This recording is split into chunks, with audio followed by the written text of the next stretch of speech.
Like I was saying, in Oklahoma, the state Senate has passed a bill which could make converting marijuana into hash an offense worth life in prison.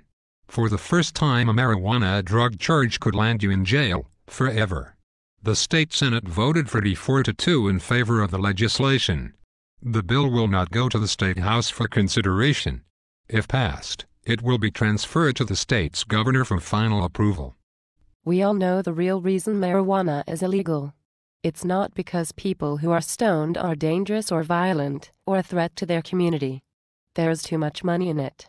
Without the millions of criminal marijuana users, there wouldn't be such a great need for the amount of security forces and government watch groups to take our hard-earned tax dollars and turn them into guns and ammo. We are not stupid, but it seems as if we are being treated as if we are. We need to remember that we get to control how we live in this country and on this planet as free human beings. It is us who decides what is and isn't acceptable. The people in charge might not be listening to us today, but one day very soon a new generation will. Government equals the people. Get involved. Right you are, Mary Jane. In other news that is sure to make you cringe, the Church of Scientology goes Hollywood. Scientologists have spent several $1 million and bought up a Hollywood studio and dubbed it their new media hub. The new purchase dramatically expands the ability for Scientology to produce film and television programs. It adds new production stages, office space, post-production facilities, and the ability to broadcast live via satellite. Is Scientology even a religion? If it is, then I am in the wrong business. No kidding. Mary-Jane.in Travel News. A U.S. beauty queen claims she has been molested by a TSA agent. American beauty queen and actress Suzy Castillo said she was violated by a TSA screener recently at a Dallas airport when the agent fondled her vagina. She refused to pass through the full-body scanner and was then obligated to undergo a physical pat-down where agents are required to use palms and fingers to probe the body in search of hidden weapons. Agents are instructed to check the full body, including breasts and private areas.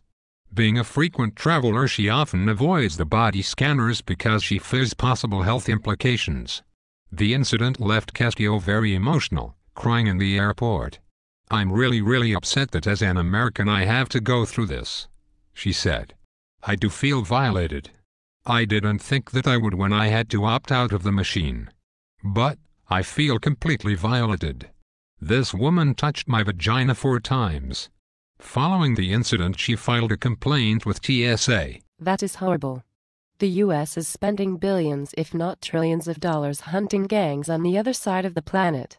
If we are spending most of our resources fighting our fears instead of education, healthcare, housing, food, clean water, and other human needs, then the terrorists, in my opinion, have won. When we are willing to give up our civil rights and freedom for security, then are we really free? Do we deserve to be? You're right, Mary Jane. We must begin to stand up more often against the TSA terrorist organization. Now for a check on the weather. Storms, winds, high waters, 16 more deaths in the south. Thunderstorms and severe winds slamming the south today claimed the lives of at least 16 more people as forecasters warned people to brace for even worse weather. Today is the day you want to be careful, Greg Carbin of the National Weather Service's Storm Protection Center in Oklahoma told the Associated Press. The weather system is expected to move into Georgia, Tennessee and Kentucky by the night and into the Carolinas by Thursday morning. In Alabama, 5 people were reported dead, including a man hit by a falling tree. In Mississippi, Louisiana police officer Lieutenant Wade Sharp was killed during a camping trip in a state park when a tree limb fell on his tent. 3 other men who have not been identified were also killed because of fallen trees. Looks like 2011 is going to be one heck of a storm season. Let's shift gears to the conflict in Libya, where we learned from Democracy Now! That anti-Gaddafi rebel fighters in Libya have called on NATO to offer them more assistance to try to end the military stalemate in the country. NATO patrols and airstrikes are still trying to break the hold of forces loyal to Muammar Gaddafi.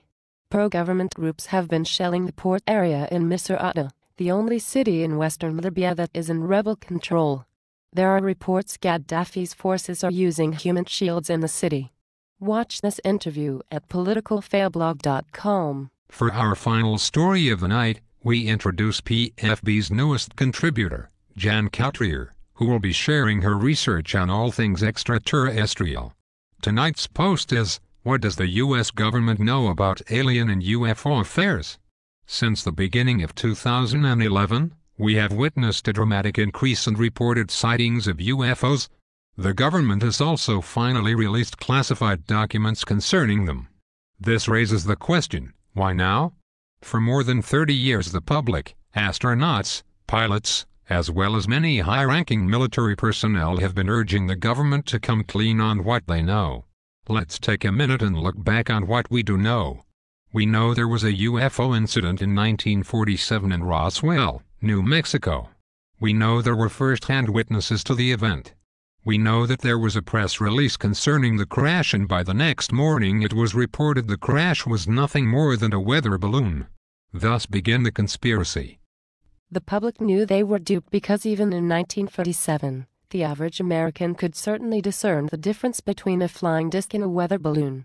As is with all conspiracy theories, it does not live unless someone feeds it, and the government continued to feed these theories, when case after case, intelligent, clear-thinking people reported sightings all over the United States, and the government dismissed it as birds, swamp gas, weather balloons, or some other ridiculous explanation. Read this article at politicalfailblog.com. Thank you for joining us. I am Mary Jane Puffer for PFB. And I am Sir Hornsby St. Cloud, wishing you an informed evening.